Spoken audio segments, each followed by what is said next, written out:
लेके आ चुके हैं हमारा next topic that is spherical mirror.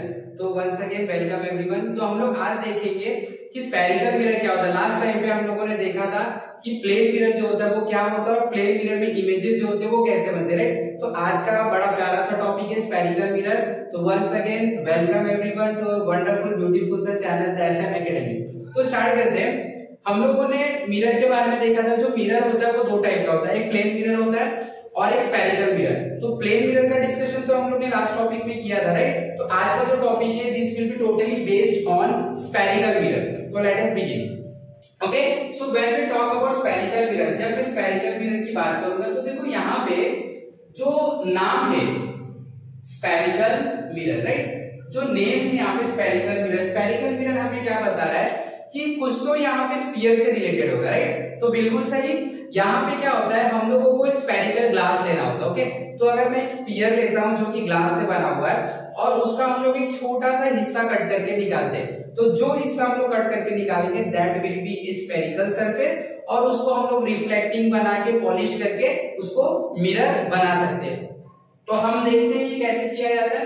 तो सपोज आपके पास एक स्फेरिकल मिरर है, ओके, तो यहाँ पे एक स्फेरिकल सरफेस है, let's say it is a glass, okay, spherical. अब हमने क्या किया, यहाँ पे एक छोटा सा कट किया और कट करके हम लोग ने इतना जो पार्ट है वो पार्ट को यहाँ से निकाल दिया। ओके, जब हम लोग ने पार्ट को कट करके निकाला, ये जो हमारे पास बचा है this is called as spherical surface. अब हम लोग इसको क्या करेंगे, रिफ्लेक्टिंग और पॉलिश करके इसको स्फेरिकल मिरर बना देंगे, राइट। तो देखो यहाँ पे जो हमें ये जो हिस्सा मिला है, ये पार्ट को अगर हम लोग देखेंगे, सी, अगर मैं अंदर वाले सरफेस को रिफ्लेक्टिंग बना दूं, ओके, अगर हम अंदर वाले सरफेस को रिफ्लेक्टिंग बनाते हैं और जो ये वाला सरफेस है अगर हम लोग इसको पॉलिश कर देते हैं with the help of aluminium और सिल्वर, तो such type of spherical surface is called as concave mirror. मतलब जो हमारा स्फेरिकल मिरर होता है ये दो टाइप के हो सकते हैं, जैसे मैंने आपको पहले बताया। अगर आप ये जो अंदर वाला सरफेस है, जो स्फेरिकल सरफेस है, इसके अंदर वाले सरफेस को अगर आप रिफ्लेक्टिंग बनाते हो और जो बाहर का सरफेस, आउटर सरफेस, अगर आप उसको सिल्वर या एल्यूमिनियम से पॉलिश कर देते हो, तो जो आपके पास बचा है that particular thing is concave mirror. Okay, तो दिस इज कॉनकेव मिरर। तो यहाँ पे हम लोग लिख लेंगे ये क्या है, कॉनकेव मिरर। अभी देखो कॉनकेव मिरर में हम लोग ने क्या देखा कि अंदर वाला साइड रिफ्लेक्टिंग होता है, राइट। तो हम यहाँ से डेफिनेशन बनाते हैं, the mirror in which the inner side या तो inner surface is reflecting is called as concave mirror, is called as concave mirror, right। तो ये जो हमारा मिरर है कौन सा, स्फेरिकल। तो यहाँ पे आप एक टर्म भी ऐड कर दो, द स्फेरिकल मिरर। एक स्फेरिकल मिरर है जिसके अंदर क्या inner surface is reflecting is called as concave mirror, right. Suppose आपने क्या किया, यहाँ पे ये आपका स्फेरिकल सरफेस है, राइट। तो अब आपने क्या किया, जो बाहर वाला सरफेस है इसको आपने रिफ्लेक्टिंग बना दिया, ठीक है। बाहर वाले सरफेस को आपने अगर रिफ्लेक्टिंग बनाया है और जो अंदर वाला सरफेस है वो अंदर वाले सरफेस को अगर आपने पॉलिश करके रखा है एल्यूमिनियम और सिल्वर से, तो अगर बाहर वाला सरफेस आपका रिफ्लेक्टिंग है, जो कि लाइट अगर इंसिडेंट होगा तो ये सरफेस रिफ्लेक्ट होगा, then such type of mirror और spherical mirror is called as convex mirror, is called as convex mirror. तो यहाँ पे हम लोग लिखेंगे ये जो मिरर है आपका ये कॉन्वेक्स मिरर है। तो कॉन्वेक्स मिरर में हमें क्या पता चला, convex mirror the spherical mirror, ये एक स्फेरिकल मिरर का पार्ट होता है। The spherical mirror in which outer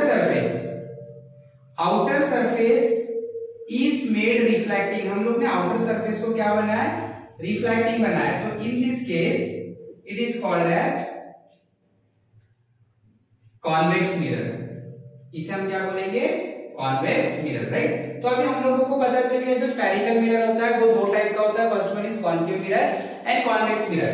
अगर आपका अंदर वाला सरफेस रिफ्लेक्टिंग है तो it will be concave mirror, अगर आउटर सरफेस इज रिफ्लेक्टिंग तो it will be called as convex mirror. तो हम लोग ये जो मिरर है स्फेरिकल मिरर, जो कि पार्ट जो इसका जो टाइप है कॉनकेव एंड कॉन्वेक्स, ये मिरर की अगर हम लोग बात करेंगे तो ये मिरर में इमेजेस कैसे बनते हैं। तो बेसिकली अगर हम लोग देखेंगे प्लेन मिरर की बात करें, जो लास्ट टाइम हम लोग ने देखा था, प्लेन मिरर में जो इमेजेस बनते हैं वो इमेजेस का हाइट, वो इमेजेस का distance from the mirror, this all thing are same, right. But अगर हम लोगों को सपोज कोई और हाइट का इमेज बनाना है as compare to that of object, अगर आपको डिस्टेंस कुछ अलग रखना है इमेज का as compare to that of the object, तो इस टाइम पे प्लेन मिरर काम नहीं आता है। उस टाइम पे हम लोगों को स्फेरिकल मिरर का यूज करना पड़ता है, राइट। तो ये प्लेन मिरर है, जस्ट इसको कर्व बना दो, ये स्फेरिकल हो जाएगा, राइट। और अगर अंदर का सरफेस रिफ्लेक्टिंग है कॉनकेव, बाहर का सरफेस रिफ्लेक्टिंग है कॉन्वेक्स, राइट। तो कॉनकेव एंड कॉन्वेक्स मिरर। अब हम देखेंगे कि इसके अंदर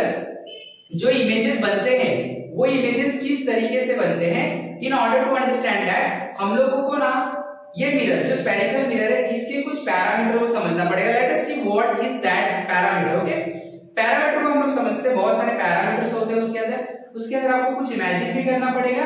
ओके, तो let us imagine that thing. Okay, तो कॉनकेव एंड कॉन्वेक्स। तो जब हम लोग किसी स्फेरिकल मिरर के कंडीशन को समझते हैं कि उनके अंदर कैसे इमेजेस बनेंगे, कैसे ऑब्जेक्ट रखा जाएगा, कहां रखा जाएगा, तो for that some parameter we should know. कुछ तो पैरामीटर हम लोग को पता रहना चाहिए, तो हम लोग वो पैरामीटर पे फोकस करते हैं। ओके, तो जब हम स्फेरिकल मिरर की बात करते हैं तो इसके अंदर हम इसे वापस से बना लेते हैं। तो ये स्फीयर है। अब हमने क्या किया था, देखो इतना पार्ट हमने कट करके निकाला था, तो ये हमारा जो है ये मिरर हो गया। क्या हो गया, ये mirror. And this rest part is not in mirror. Mirror जब ये बन के बाहर आ जाता है तो अब ये वाला हिस्सा मिरर के पास नहीं होता है। But in order to understand कि इमेजेस कैसे बनेंगे, आपको ये पार्ट को कंसीडर करना पड़ेगा। ओके, सो लेट अस सी, ये जो मिरर होता है ये मिरर, ठीक है, ये हम लोग यहाँ पे पॉइंट देते हैं कुछ A and this is some B. Okay, तो ए भी हमारे पास मिरर है। अब ये मिरर जो स्फीयर का हिस्सा है, आप देख सकते हो ये जो मिरर है ये स्फीयर का हिस्सा है, और इस स्फीयर का हम लोग बोल देते हैं सेंटर है कुछ को, राइट। स्फीयर सेंटर हो। ये जो मिरर ए बी है वो इस स्फीयर का हिस्सा है, बट जब हम इसे बाहर निकाल देंगे तो this particular part does not exist, ये नहीं रहेगा, है ना। तो हम लोग क्या करते हैं, अभी पहले मिरर को देखते हैं। ये मिरर है, मिरर का सेंटर पॉइंट पे आ जाओ, this let's say some point P, this is called as pole of the mirror. ये मिरर का पोल कहलाएगा। तो हम लोग पहला पैरामीटर जो देख रहे हैं दैट इज पोल। क्या है वो, जो मिरर आपका है वो मिरर का जो सेंट्रल पॉइंट है, mirror central point is pole. Okay, तो यहाँ पे हम इसका डेफिनेशन डिफाइन करेंगे, व्हाट इज पोल, राइट। तो पोल की अगर हम लोग बात करेंगे तो it is the centre of the mirror, the centre of the spherical mirror. अभी हमारे पास यहाँ पे स्फेरिकल मिरर, तो हम लोग स्फेरिकल मिरर बोलेंगे। Okay, the centre of the spherical mirror is called as pole, ठीक है। तो यहाँ पे हम लोगों का पॉइंट पी जो है वो पोल है, ये पॉइंट पी, राइट। चलो अभी नेक्स्ट देखते हैं, अगर मैंने एक लाइन बनाया, इमेजिन किया, जो कि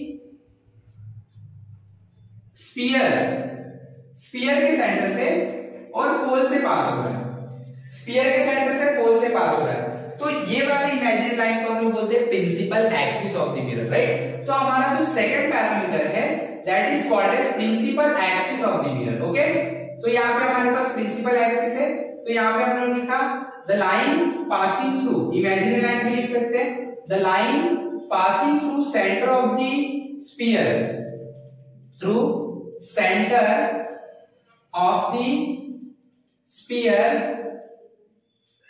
and pole is called as principal axis. आप इसे क्या बोलोगे, प्रिंसिपल एक्सिस, हम इसे प्रिंसिपल एक्सिस बोलते हैं, राइट। तो हमें पता चल गया एक लाइन बना है जो कि पोल और सेंटर दोनों से पास होगी, उसे आप क्या बोलेंगे, principal axis. Now the third one, जो तीसरा है उसे हम लोग बोलते हैं centre of curvature, centre of curvature. तो यहाँ पे जो हम लोगों का पॉइंट ओ है इसे हम सेंटर ऑफ कर्वेचर बोलेंगे। What is centre of curvature, तो जो आपका स्फीयर है, जिस स्फीयर का आपका मिरर हिस्सा है, the mirror which is part, right, mirror part है, किसका पार्ट है, वो स्फीयर का, जिस स्फीयर में से उसे अलग करके निकाला गया था, राइट। तो जिस स्फीयर का मिरर पार्ट होता है वो स्फीयर का जो सेंट्रल पॉइंट होता है, that central point is called as centre of curvature. तो यहाँ पे हम लोगों को दिख रहा है point O, so it is centre of curvature. तो हम लिखेंगे the centre of the sphere for which, या तो of which mirror is a part is called as center of curvature, is called as center of curvature. ठीक है।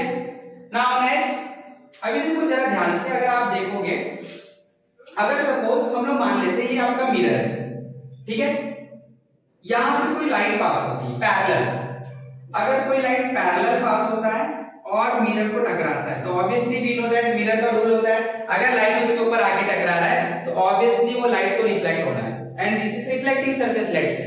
तो ये जब लाइट रिफ्लेक्ट होगा तो लाइट ना ऐसे पास हो जाएगा, सेम एंगल बनाते। अगेन और एक लाइट आता है, मान लेते हैं ये लाइट आया, तो ये लाइट है ना, ये भी पास हो जाएगा। अब देखो ये लाइट जहां पे मिल रहे हैं दोनों रिफ्लेक्टेड रे, जिस पॉइंट पे मिल रहे हैं, ये पॉइंट हमेशा ना प्रिंसिपल एक्सिस के ऊपर ही लाई करता है, हमेशा प्रिंसिपल एक्सिस के ऊपर लाई। यू कैन सी, ये आपका इंसिडेंट रे आया, this is the reflected one, incident ray, reflected one, दोनों कहां पे मीट हो रहे हैं? At this point. So this point is always there on the principal axis, हमेशा प्रिंसिपल एक्सिस पे ही लाई करेगा। और अगर ये पॉइंट प्रिंसिपल एक्सिस पे लाई कर रहा है तो इस पॉइंट का नाम हम रख देते हैं प्रिंसिपल फोकस। क्या रखेंगे? Principal focus. So let us define principal focus.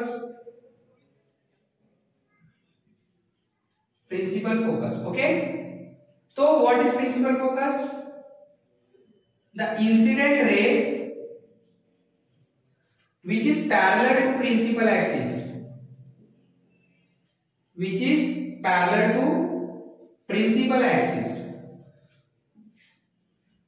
after reflection from mirror, जब ये रिफ्लेक्ट होगा, after reflection from mirror always meet at a single point on principal axis. कहां पे मीट करेंगे? प्रिंसिपल एक्सिस पे। This point is called as principal focus, या तो आप फोकस भी बोल सकते हैं। इसे आप क्या बोलोगे? Principal focus. एफ से डिनोट किया जाता है, तो this point will be F point, right. तो क्या होता है प्रिंसिपल फोकस? तो अगर कोई भी लाइट, इंसिडेंट लाइट, यहां पे मिरर है, इंसिडेंट लाइट आया आफ्टर रिफ्लेक्शन, और इंसिडेंट लाइट प्रिंसिपल एक्सिस को पैरेलल होना चाहिए, प्रिंसिपल एक्सिस को parallel. After reflection they will meet at a single point, जहां पे मीट करेंगे it always lie on principal axis, and this particular point is called as principal focus, right. Okay, next, focal length. तो जरा ध्यान से देखो, ये जो फोकस वाला पॉइंट है, ये डिस्टेंस और पोल, ये दोनों का जो डिस्टेंस होता है दोनों के बीच में, that is called as focal length. Small F से डिनोट कर लो फोकल लेंथ। तो यहां पे हम लिखेंगे small F, the distance between, किस किस के बीच का डिस्टेंस है? The distance between focus, that is principal focus, and pole of the mirror. Pole of the mirror is called as focus. इसे हम क्या बोलते हैं? Focal length is called as focal length. हम इसे क्या बोलते हैं? Focal length, okay. एंड एक रिलेशन है, न्यूमेरिकल रिलेशन है, ये जो आपका डिस्टेंस है OP और ये जो डिस्टेंस आपका FP, ये दोनों एक दूसरे से डबल या तो हाफ होंगे, वो रिलेशन को देखेंगे, ठीक है। तो हम लोगों को इसके लिए टर्म डिफाइन करना पड़ेगा, द डिस्टेंस OP। हम लोग डिस्टेंस OP को डिफाइन करेंगे। So just take a snapshot, और हम लोग इसमें से कुछ पार्ट को रफ करेंगे in order to define centre of curvature, sorry radius of curvature, okay. तो यहाँ पे मैं लिखने वाला हूँ next one, that is called as radius of curvature, very important point. तो यहां पर आप देख सकते हैं O to P, the radius of the sphere of which mirror is a part, mirror is a part, is called as radius of curvature. इसका मतलब क्या हुआ? इसका मतलब होता है कि जो रेडियस है, जिस स्फीयर का अपना मिरर पार्ट है, वो स्फीयर का जो रेडियस होगा उसे क्या बोलेंगे हम? Radius of curvature. तो ओपी यहाँ पे रेडियस ऑफ कर्वेचर है। Okay, and very important relation exist that focal length is always half of radius of curvature. Very very very important formula. Focal length, this one, is always half of the radius of curvature. So these are some of the parameters जो हम लोगों को एक spherical mirror के बारे में पता होना चाहिए in order to understand the formation of image. Image कैसे बनता है ये समझने के लिए हम लोग को ये चीज आना चाहिए। तो I hope everyone got clear. Okay, अब हम लोग आगे बढ़ते हैं। हम देखते हैं कॉन्केव और कॉन्वेक्स मिरर में इमेजेस जो होते हैं वो किस तरीके से बनेंगे, ये चीज देखा जाएगा। इवन हम लोग कुछ कंसेप्ट देखेंगे कि इमेज कैसे बनते हैं, वो चीज को हम कैसे समझ सकते हैं। Okay, so this is understood by particular geometry which is called as ray diagram. तो हम लोग रे डायग्राम की तरफ बढ़ेंगे। Okay, so let us see what is ray diagram. Okay, तो जब भी आप लाइट को कंसीडर करते हो तो हमेशा हम लोग क्या करते हैं? लाइट को रे के फॉर्म में कंसीडर करते हैं, right? So when the light is considered in the form of रे, और हम लोग लाइट के इंसिडेंट और रिफ्लेक्टेड लाइट इन दोनों के रिलेशन को ज्योमेट्रिकली दिखाते हैं, तो ऐसे सिस्टम को हम लोग क्या बोलते हैं? रे डायग्राम बोलते हैं। क्या बोलते हैं? रे डायग्राम। तो इन दिस केस हम लोग क्या करने वाले? रे डायग्राम की मदद से स्फेरिकल और कॉन्केव मिरर को समझने की कोशिश करेंगे। Okay, sorry, spherical mirror that is concave and convex mirror. Okay, तो लेट अस सी फर्स्ट वन। हमारे पास एक कॉन्केव मिरर है।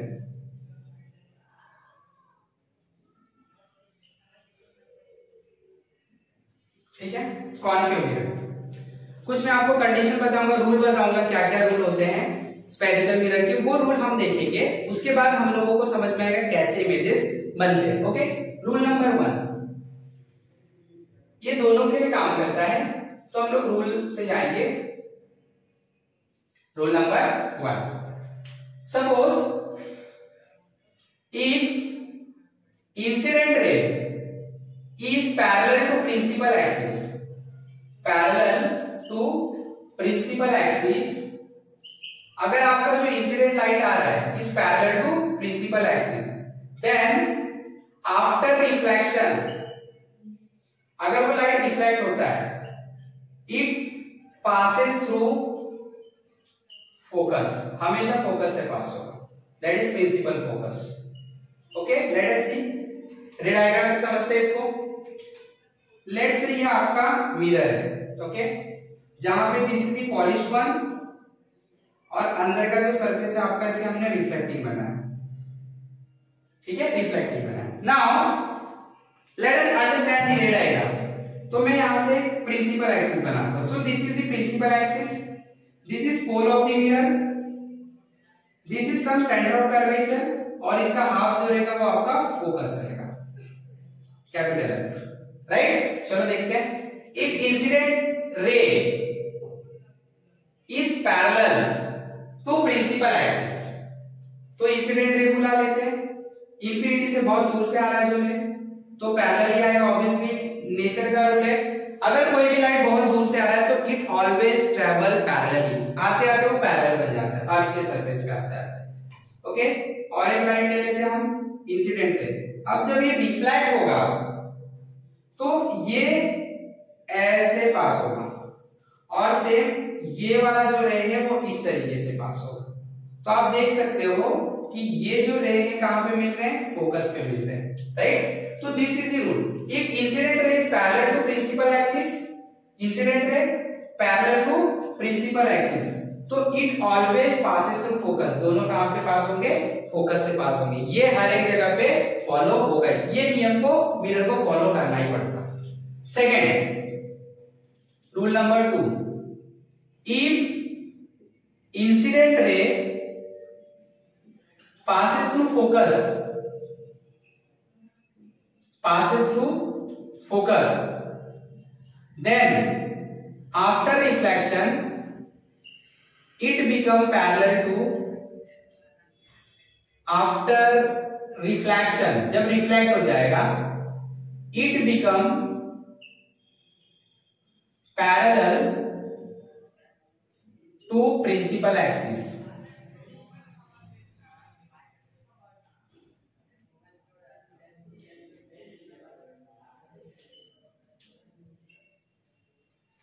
क्या ये, अगर कोई लाइट फोकस से पास होता है मिरर में तो हमेशा वो रिफ्लेक्ट होने का parallel. Let us see mirror and principal axis.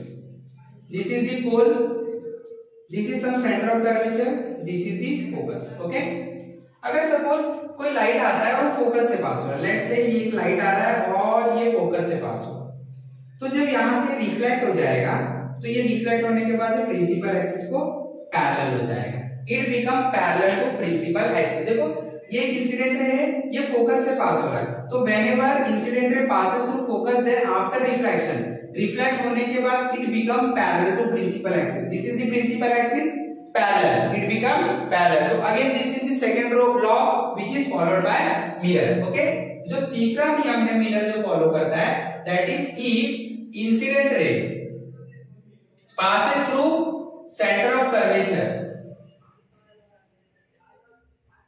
अगर इंसिडेंट रे आपका सेंटर ऑफ कर्वेचर से पास होगा, centre of curvature, then after reflection reflect होने के बाद it follows the same path, same path से रिटर्न चला जाएगा, same path. Let us see कैसे रे डायग्राम से समझते हैं। सपोज ये आपके पास एक मिरर है, spherical mirror, principal axis, this is some centre of curvature, this is some focus and this is pole. Okay, कोई लाइट को हम लोग सेंटर ऑफ कर्वेचर से बुला लेते हैं, तो एक लाइट आ रहा है, ये सेंटर ऑफ कर्वेचर से इंसिडेंट है, तो after reflection it will trace the same path, ये सेम रास्ते से क्या हो जाएगा, रिटर्न हो जाएगा। This is what saying if incident ray passes through centre of curvature, अगर incident ray centre of curvature से पास हो रहा है तो हमेशा रिफ्लेक्शन के बाद it will trace the same path, हमेशा अगर सेंटर ऑफ कर्वेचर से आ रहा है तो सेम रास्ते से चला जाए। So this three is the very important rule which is followed by the spherical mirror. तो इतना अगर हम लोग को समझ में आ गया, then only we can understand कि रे डायग्राम से कैसे हम इमेज फॉर्मेशन समझ सकते हैं। तो this is the thing about spherical mirror. Now in next video इसके ऊपर पूरा सीरीज आएगा जिसमें हम देखेंगे कि रे डायग्राम की मदद से कि कैसे इमेज का फॉर्मेशन होता है। अगर ऑब्जेक्ट आपका यहाँ पे सेंटर ऑफ कर्वेचर पे है, अगर फोकस पे है, सेंटर ऑफ कर्वेचर के पीछे है, पोल पे है, कहां पे भी ऑब्जेक्ट होगा, इमेज किधर बनेगा, इमेज का नेचर क्या होगा, all this thing is going to be coming in next video. Lengthy होगा, बड़ा वीडियो होगा, अच्छे से पूरा कांसेप्ट को कवर किया जाएगा। सो आज का जो कांसेप्ट है वो कांसेप्ट स्फेरिकल मिरर के ऊपर था। तो I hope everyone understood. If yes then इस चैनल को जरूर सब्सक्राइब करें, शेयर करें और इस वीडियो को लाइक करें।